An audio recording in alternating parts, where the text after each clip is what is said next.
I'm Lucas Siegel from Newsarama.com. Here we are at E3 2011 with EA's David Silverman. How are you, David? Great. How you doing?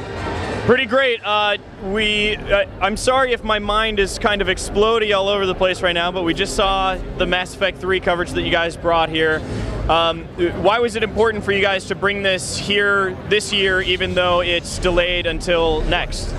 Well, really what we wanted to do is we wanted to show people, that Mass Effect 3 is for real, right? A lot of people, when you hear things like, oh, the game's coming out in March, it's so far away, really we wanted to prove to people that this game is going to be huge, it's going to be awesome, this is the game you should be waiting for. This is the beginning of the Galactic War, Lucas. This thing is going to be epic. So one of the big changes here is adding in a lot of more RPG elements where people are going to have more customization.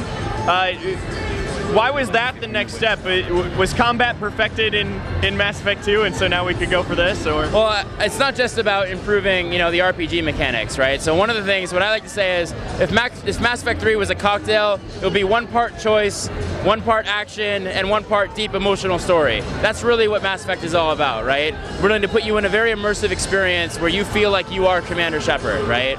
And for Mass Effect 3, the stakes are at the highest point they've ever been, right? This is the beginning of the Galactic War. Every game prior has been leading up to this key moment here. And what we wanted to do is, the action's been dialed up so that we can help portray that story. Because it would be a pretty big letdown if we had, Reaper Invasion now, and it was very kind of Reaper Invasion, Right. So the action had to get dialed up. The combat got dialed up. We wanted people to choose not only how do they lead, which is what you've been able to do in the past, but now how you play as well. So lots of choices you get to do in combat, whether you want to play, more of a up close and personal style, if you want to be more tactical, issuing out commands to your squad mates, or if you want to be very kind of all guns blazing Rambo style. Really, everything in between is in the game now. And then we also added these mechanics for people who kind of felt like they were missing a little bit. Our core fans were like, where's my RPG elements? You took them away, so we wanted to add them, but add them in a more natural way, right? So now we have this concept called the weapon bench, where you can take any of your guns, put it down on the bench, you can be able to customize things. You're going to be getting a whole new cool different pieces and mods that you can put into the guns.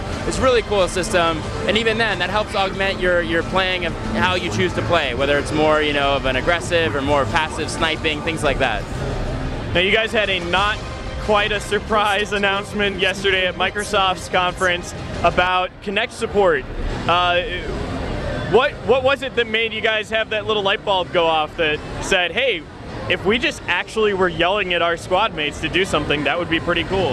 Well, again, it's all about creating an immersive experience, and how do we take that to the next level? And we were looking at the technology that Kinect provided, and we didn't want to just, be like, oh yeah, we support Kinect, look, you can dance your Krogan, We really wanted to make it much more of, Okay, now I want a dancing Krogan minigame, I think. It's not going to happen. But what we really wanted to do was something that it would augment the experience, right? So the game's very immersive already. We're looking at what Kinect can bring, and we're like, how cool would it be to sit there on the battlefield and be able to tell your squad mates what to do like you are Shepard there? And we're like, that's the coolest thing ever, and then we found a way to make it work. Very cool. And finally, you've been kind of spearheading almost a campaign here on Twitter for the female version of Shepard to be included in one of the trailers, right? Or some kind of promotional item. I get a lot of Twitters that at D Silverman EA, and they're all like femshep, and it just started out as I was just tweeting at a focus group, and I'm like, what do you guys like about Mass Effect? And then like literally hundreds of people being like femshep, and we're like, all right, well maybe we can do something there. So we haven't forgotten about you guys. We will make something cool happen. You will see your femshep trailer. So there you go. All right, you will see your femshep trailer. You heard it here at Newsarama. Stay tuned for much more from E3 2011.